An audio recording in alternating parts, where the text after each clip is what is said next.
You're watching member-supported WNED TV, Channel 17, Buffalo, serving Western New York and Southern Ontario.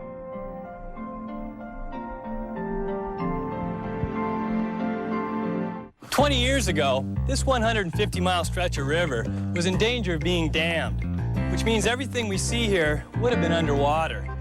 But the rich history and incredible scenery of the area helped to save it, and instead it was designated a wild and scenic river so that future generations can enjoy it. Hi, I'm Peter Whitaker. Join me as we canoe down Montana's Upper Missouri River and make our own adventure on Trailside.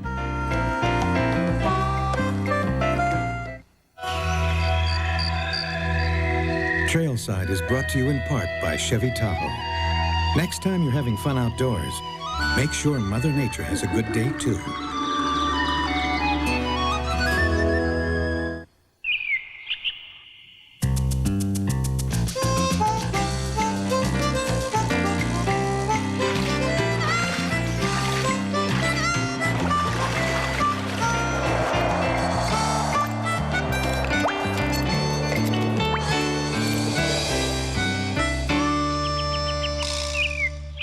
The hills and river cliffs which we passed today exhibit a most romantic appearance. It seemed as if those scenes of visionary enchantment would never have an end. So perfect indeed are those walls that I should have thought that nature had attempted here to rival the human art of masonry, had I not recollected that she had first began her work. These are the words of Meriwether Lewis, co-captain of the famed Lewis and Clark Voyage of Discovery. The expedition started in 1804 and took 3 years to complete, pioneering the first trade route from the Atlantic to the Pacific Ocean. The team carefully documented the trip through journal entries that keep the expedition as alive today as it was back then. We'll be canoeing down a portion of Montana's Upper Missouri River, which is designated wild and scenic. Some people say, of all of Lewis and Clark's route, this area has most closely retained its original beauty.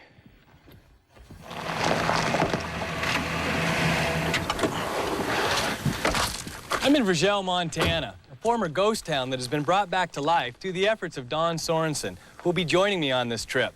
Don grew up in this area. In fact, his grandparents were some of the original homesteaders. As an outfitter on the nearby Missouri River, one of his greatest loves is to share his interest of the area with friends and visitors. Hi, Don. Hi, Peter. How are you? Great. Tell me about this town. Well, Virgil got its name from Virgil and Ella Blankenbaker, who anticipated a boom town. However, we ended up with only 2 main buildings. Kind of a quick boom. Quick boom. Hey, this cabin is great. Did you build this yourself?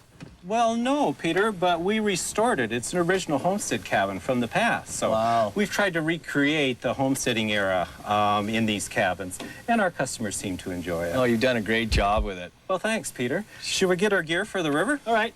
Need a hand with that? I got it. All right. Up. Over. All right, got it. Also joining me on this trip will be Judy and David Harrison, publishers of Canoe and Kayak magazine. They love the sport so much, they actually spent their honeymoon in a canoe, and since then have paddled most of the major routes in Canada. Hi, David. Morning, Peter. How are you? Good. Good. Hey, David, I'll go get some more gear. Tell me about this boat. Is it quite a bit different than what Lewis and Clark used years ago? This is a lot different, Peter. It's made out of space-age materials, a lot lighter, faster, stronger. In fact, they were using something that would have been a cottonwood bateau. Made out of cottonwood materials? Available materials gathered along the way. This is a lot more like the Algonquin Indian hulls. In fact, the hulls would be identical, only the materials are different. Pretty much the same. Well, this is definitely a lot lighter. Should we throw it in the water? Let's go. Come on, guys, let's get going. Okay, Judy, be right there. How's this look here? Looks great, Peter. Hey, Judy. Hey, Peter. How are you? I'm great. How are you? Good to see ya. It's good to see you. What's all this gear you've got scattered about? Well, let me show you my kitchen box. This is called a wannikin. Come again? That's a funny name. It's an Indian name, and it's for a box that carries trash. All right. Looks like water jugs here. We'll be self-sufficient, bringing all our water from the start. Yes, we will. And this would have been different than Lewis and Clark's time. They probably would have carried their water in a skin pouch. Yeah, I'll go with plastic. What in the heck is this? This is a Duluth pack. It's a huge pack made out of canvas, carrying all of our gear. Now we also have some clothes. In Lewis and Clark's day, they would have worn some kind of skin. Buckskins. Buckskins. And when they got wet, kind of clammy. I wouldn't keep you too dry. Let's go with some of the high-tech stuff that's available today. Footwear? Well, again, in their day, they would have been wearing moccasins. And today, we've got aqua socks, sandals, and all kinds of stuff. Definitely more functional. And Peter, look, here's another big difference. Bug spray, and in their day, when you read their journals, they have so many references to bugs, just all the problems they had. I bet. Sunscreen, too. Now, back then, what would they use for the sun and bugs? Maybe mud or something on the face? And grease and pitch. Thanks. First aid kit, and this looks like a dry bag? Yes, everything we need today and stored in a dry bag. A little different from the bleeding and homeopathic type of medicine of Lewis and Clark's era. No leeches for this kid, thanks. And boy, speaking of high tech, here is a tent, and it's got a sewn-in floor, mosquito netting, everything we need to keep us bug-free. Keep the critters away from us. And another waterproof bag for storing all of our gear. Look, that's amazing. Technology's really come a long ways. Nothing's gonna get wet inside here, huh? I don't think so. I'm familiar with these, PFD. We'll be wearing these probably throughout the trip, huh? Oh, absolutely. You figure Lewis and Clark had them when they were doing their trip years ago? I doubt it, Probably Peter. not. I doubt it. Hey, Judy, one question. Yeah? This huge pack is riding in the canoe, right? Not on my back? Well, okay, we'll put it in the canoe. Sounds good to me. Give me a hand with my gear. I've got some in the truck. You got a map there? You betcha, Peter. Just show me where we're headed the next couple days. Alrighty. Well, we left for Jill this morning, and we're launching now at Colbank's Landing, which is an original steamboat landing. We're going to continue down 15 miles today to our first campsite, which is Stonewall Creek. Great. Tomorrow we'll continue on and we'll do a hike at Hole in the Wall, which is the halfway point on our 48-mile stretch of the river. Our second campsite will be Dark Butte, and the next day we'll continue by Slaughter River, which is an original Lewis and Clark campsite, and our takeout point will be at Judith Landing. Good. Peter! Yo! Come on in. We got to find you a paddle. All right. Guys look all loaded and ready to go. I think we're ready. Let's see, am I red or green here? I think we've got you in the red canoe. Okay. We got to figure out whether you're going to go in the bow or the stern. Probably want to put me where I'll do the least bit of damage. I haven't paddled a lot, so. Peter, I think we've got a perfect opportunity here. We've got flat water, gentle current, stable canoes. Maybe a good time to learn a little about paddling from the stern. All right. Stern is where you got all the leverage. You're in charge of the general direction of the canoe, so that makes you captain. Well, let me check with my partner. Don, is that going to be all right? Works for me. Okay. In the stern, I think you're going to want a little longer paddle. If this comes to your chin, it's probably about right. Okay. I think that's going to do it. Boy, beautiful wood on it.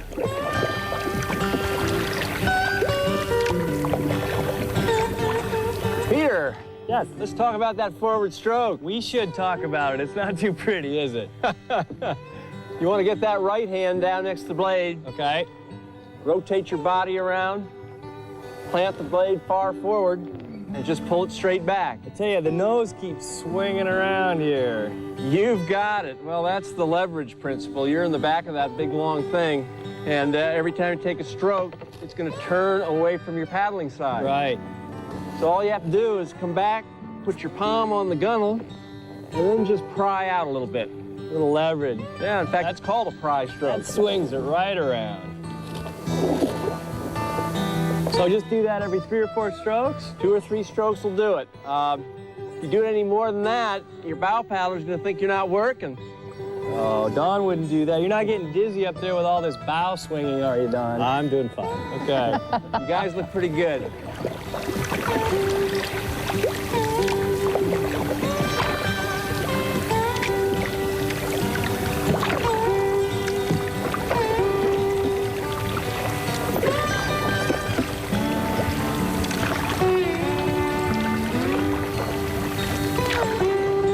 Peter, let's pull in right here. This is where we'll be camping tonight. Eagle Creek or Stonewall Creek, one of Lewis and Clark's original campsites as they came upriver. Yeah, that sounds great. I'm definitely ready to get out and stretch the legs a bit. Good.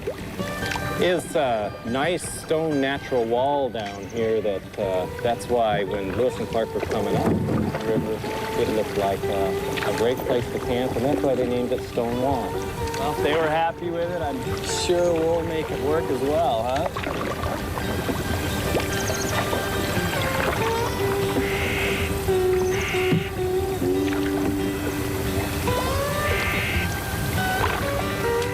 You know, the cowboys use the horse for transportation. We use the canoe today, so we have to secure it.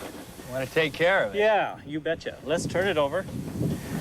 We're high enough above the water, and this will secure it for the wind. Good for the night, huh? You betcha. Let's get this red one here.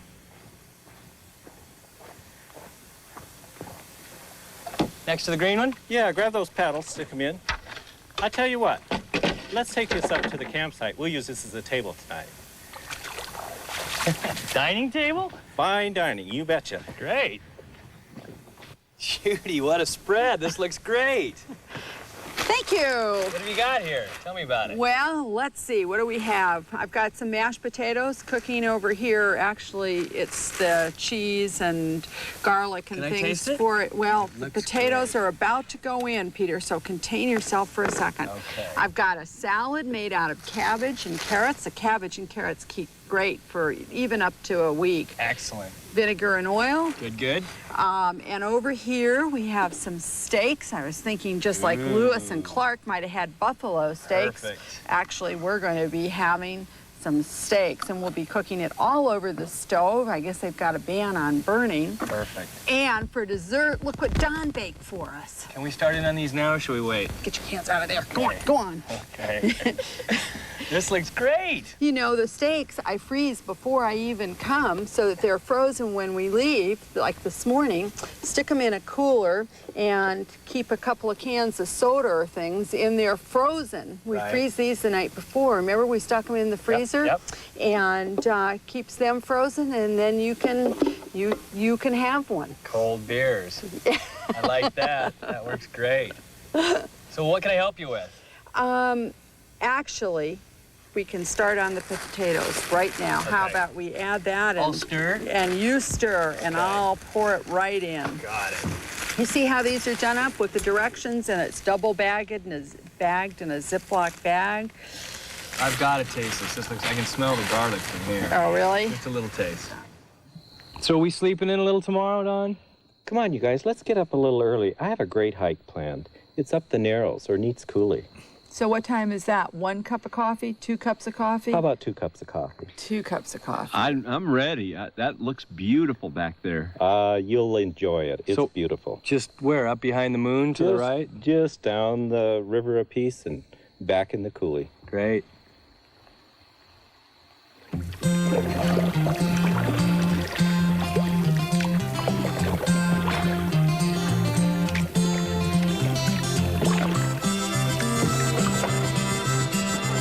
Oh, isn't this beautiful? Oh, I'm glad to be out of the boat and have a chance to stretch my legs. I'll say. It's great. This is otherworldly, John. How are these canyons formed? Well, this Neats Coulee is formed by water and wind erosion. The white sandstone is softer, and the harder organic concretions fall out, create the pock marks, and the beauty that we see. Wow. I don't think I'd like to be stuck in here in a flash flood, though. It wouldn't be for very long, would it? You'd be flushed right out. For sure. All right, good job, Don. Peter, Okay, Judy.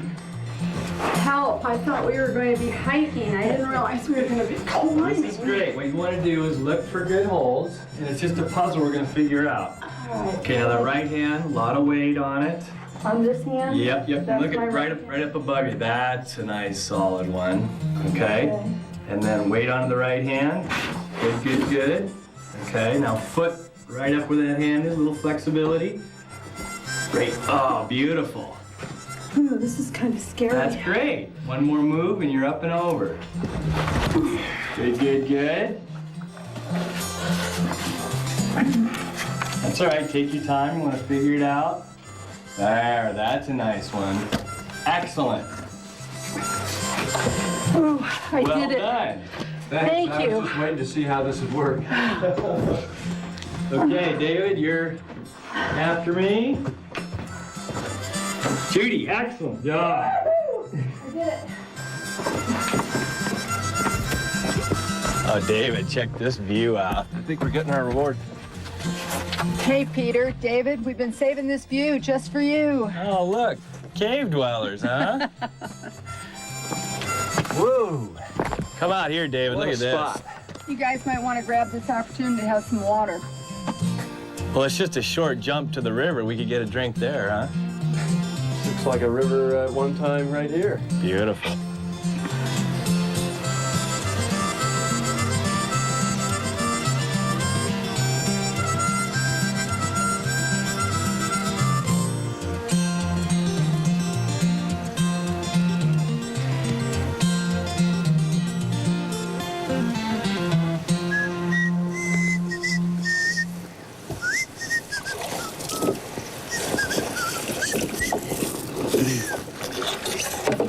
Pete, Yo, Dave. where do you think you're going? I thought I'd give solo canoeing a shot.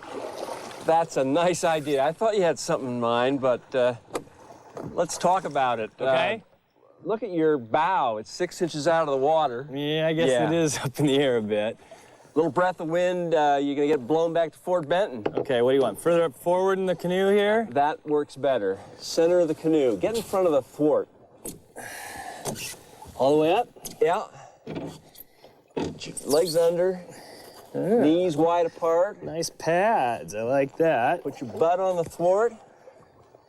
All right. That's the position. Okay, this is better. How about paddling? Any advice before I take off? It's really not much different than what we talked about the other day in the stern. Difference is that you got to have a little more reach. Okay. So plant your blade further forward. Way up here. Right. Come back and do your pry further back. More leverage. More leverage. Okay. Give it a try. And I will. Give it a shot. I'll critique you a bit. Way up, huh? Yeah, you can bring your body even further back. Okay. Forward. That's looking good. Well, I'm still headed in the right direction. You should be in St. Louis in about a month.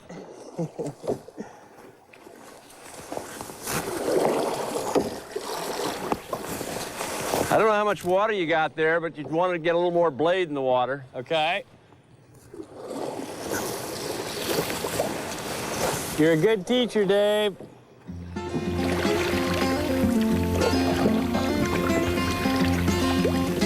Groups of shrubs covered with the most delicious fruit is to be seen in every direction, and nature appears to have exerted herself to beautify the scenery by the variety of flowers delicately and highly flavored raised above the grass, which strikes and perfumes the sensation and amuses the mind. It's amazing the descriptive writing those guys did. It's like actually being there. Have you ever kept a journal? Oh yes, Peter. Actually, you know, we've kept one on every trip that we've ever done. I think my most favorite journals were from 1972 on the Yukon River. We were out about 32 days, and each member of the family kept a journal. Dave tends to be quite pragmatic in the way he writes, and his journals had to do with, how many miles we covered in a day, how much the water came up, exactly where we camped on the map. All those technical points. Yes. Important. And then mine tend to be a little more emotional, you know, describing a little bit more about the topography, bird and animal life.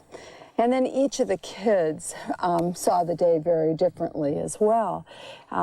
Nancy tended to chronicle every morsel of food that passed our lips.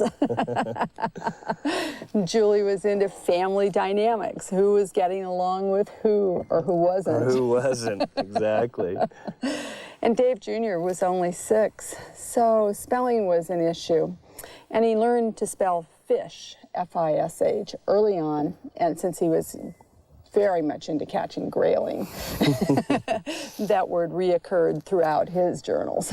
That's great, though. I mean, what a way to get the whole picture from different perspectives and family members. It probably paints a fairly accurate description of what took place. Yeah, you go back and reread those today, and you do. You get a picture of the whole day. Well, we better get paddling here. Old David's been, I think, he's been ruddering propelling us along. And if we paddle a little more, maybe I won't have to do the dishes tonight.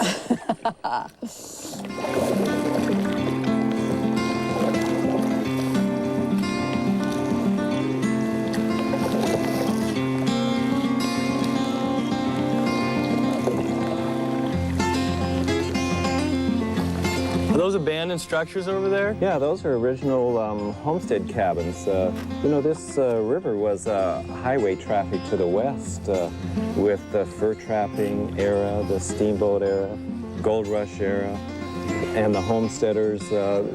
It was quite busy with the steamboats and freight going up and down.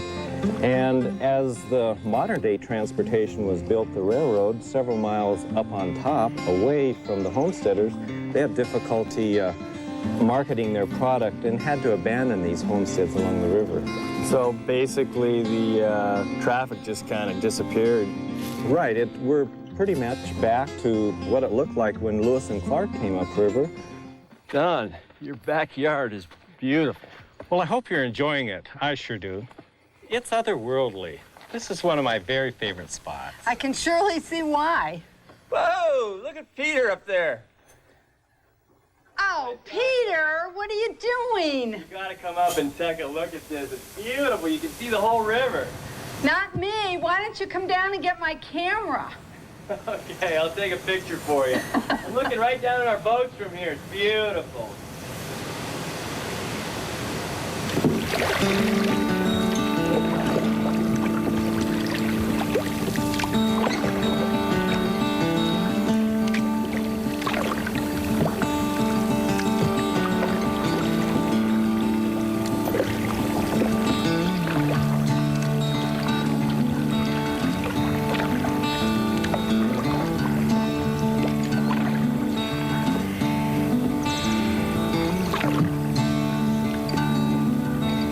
As you can see, the weather's deteriorated just a bit.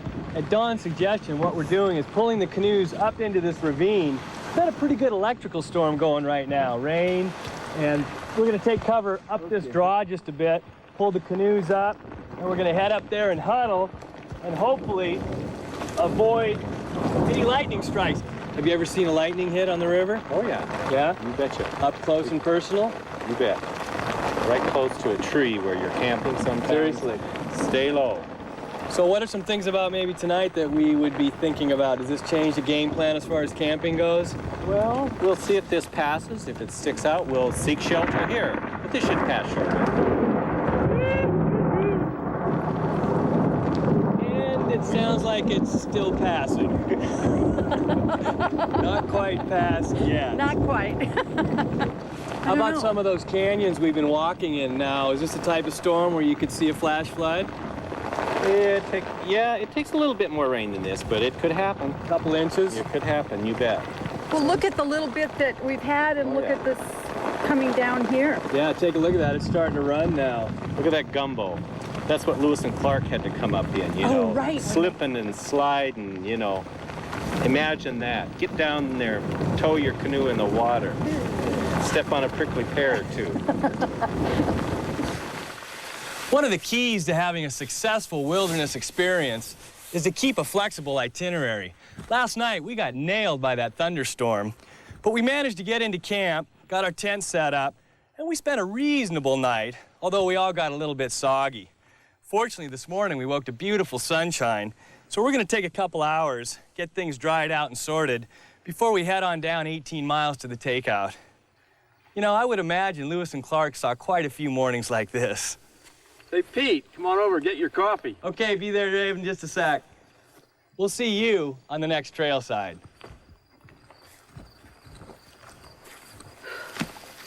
Watch that. It's hot. Good and hot. Available now, the complete series of Trailside illustrated guides, hiking and backpacking, bicycling, kayaking, cross-country skiing, and fly fishing. To purchase, call 1-800-TRAILSIDE, 1-800-872-4574.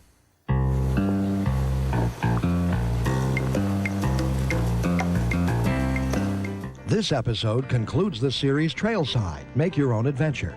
Tune in next Saturday morning at 9:30 for Ancestors, the series that features powerful stories of people whose lives have been changed through family, history, research. Now, stay tuned to Channel 17. It's home time.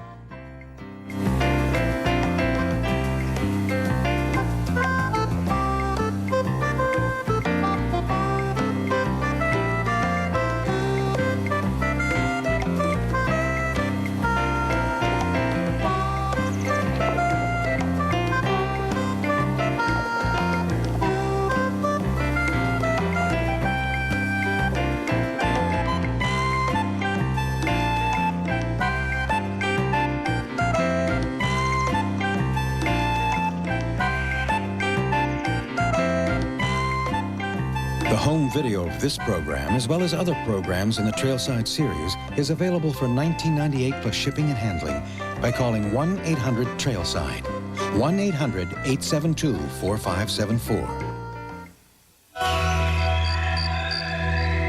Trailside is brought to you in part by Chevy Tahoe.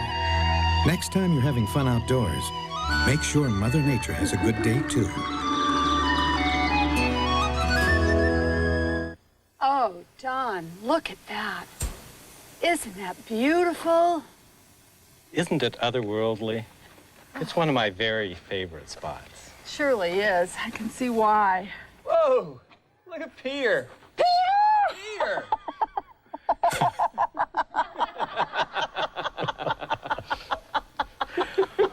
Nice view.